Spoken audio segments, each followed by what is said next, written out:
Hey guys, welcome back to my channel. Obviously, as you can see right now, I'm in the middle of doing a eyeshadow look, as you can see. But I wanted to kind of do two videos in one because I wanted to review and compare two foundations. And those two foundations are the Estée Lauder Double Wear, which is one of the best foundations that you can get out there, and is also a very expensive foundation. But then there is a dupe that has come out, which is quite a quite affordable one, and this is from W7 Makeup, and this is the Legend Lasting Wear Foundation. They both come in their glass jars and their gold tops, and it's the frosted jars as well. The shade that I've got in the Estée Lauder is actually it's 1N1, which is Ivory Nude, and the W7, which was hard because I actually had to just pick this off the internet and pick my shade like that, is Fresh Beige. So we're going to test the Estée Lauder one on the one side of the face, and then we're going to do the W7 one on the other side of the face, and then I'm going to see what they're like throughout the day. I have got to pop out for a little bit of a get together with family, and I'm going to see how well they last for that. So we're going to start off, I'm going to start off with the Estée Lauder one, and then we'll move on to the W7.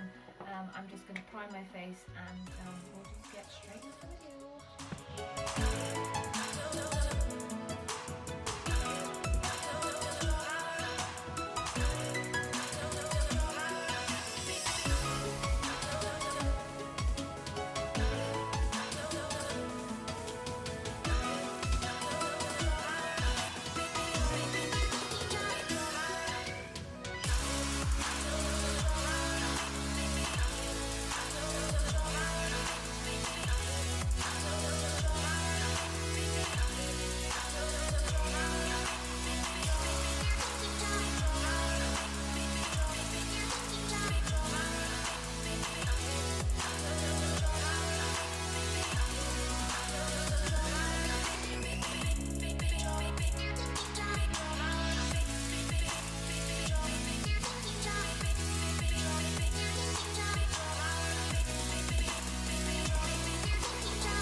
Okay, so first impressions, the Estée Lauder, the W7 one, I don't know if you can see there, it is very runny. It ran out of that bottle pretty quick, that I think I've wasted quite a bit here, but not bad over the face. It is a little bit cakey all around my nose area right now, and that's with both of the foundations. I do get quite oily skin, especially on my T-zone.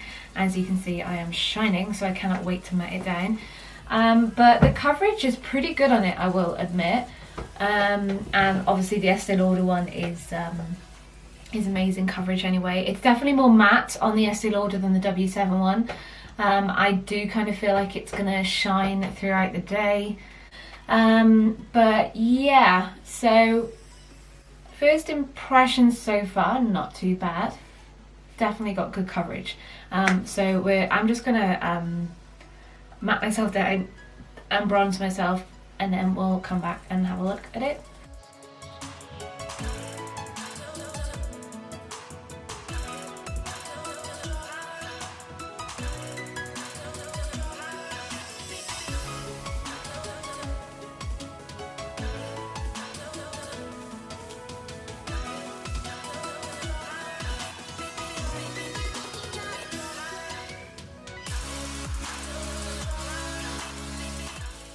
Okay, so I've applied the rest of my makeup. As you can see, this is what the foundation looks like now. I have powdered it down, but I can already start to see it shining all along my T-zone. I have put a bit of highlighter on the bridge of my nose and the tip of my nose, but the shine that I can see from here now in the viewfinder is the shine from the makeup, from the foundation. I'm still loving the cover of it. It's still a really good coverage. Only thing is that I can also see that it's gone a bit cakey around this area. Obviously mainly more on the W7 side. But I do tend to go a bit cakey around this area. I am wondering whether or not I should have used maybe a different primer with it. I did actually go for the Becca Instant Complexion, the First Light Priming Filter. I did choose that one, but I'm now wondering whether or not I should have gone for a different one. But anyway, we're going to see how it goes for the day. I'm going to just fix it all down and set it down now with my Morphe continuous setting spray. This is the first time I'm using this. I have had it a while, but I keep forgetting to use it, so we're going to give it a go.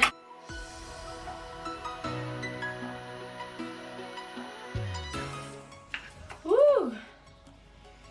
That is actually really refreshing. Oh, that's got such a nice smell to it as well. Yeah, I'll wait for that to dry a bit because I've shined a bit more now with that. But that'll set my makeup down, and then I'm going to try my best, really try my best to come back to you when I get back home later tonight, and we're going to do we'll take a look and see how the foundations have lasted with each other. So fingers crossed I remember, and I'll come back to you. Hey, so it's been probably about 6 or 7 hours now since I applied the foundations. This is what it looks like probably about 6 or 7 hours after. This side here is the Estée Lauder Double Wear, while this side here is the W7 Legend Lasting Wear Foundation. I mean, it's not done too bad. Obviously the Estée Lauder, obviously because it's a lot more expensive, has lasted longer because I can see a bit of wear and it's come off around the area here. You can start to see some of the blemishes. The nose area as well, it has obviously started to come off a bit more over on this side than it has on here, but it's always been something I've struggled with foundation, is obviously my T-zone, but around my nose area and my chin, foundation just likes to slide straight off. So yeah, it's not as long lasting as the Estée Lauder, as you can see, and it's also, I can see it coming off my chin. I have got a bit of a spot there. But I mean, all in all, if you want a oh yeah, I can really see the red around here, the blotches. If you want cheaper Estée Lauder foundation, it's not as long lasting, but that's kind of an obvious when you're paying something that's probably like quarter of the price of the original one. The Estée Lauder is, you're probably looking at about 30-35 quid, I think it is, for the Estée Lauder one, while the W7 I think was somewhere between £7 and £9. But like I said, it's not too bad. It's just, it's not as long lasting as Estée Lauder, but was it ever going to be? No. Is it a good dupe? It's not too bad. It applies nicely and the finish is great on it. All in all, I'll probably stick to my Estée Lauder, but I don't know, maybe I'll give it a full face of it one day and test it out for a full day going outside and that. So yeah, so that was the video. If you enjoyed it, remember to give it a big thumbs up. Also subscribe to my channel if you aren't already. Remember to hit that bell button so you get notified every time I upload a new video. Also follow my social media accounts, which are linked in the description box just down below, and the handles will be just on the end screen after this. And until next time, take care.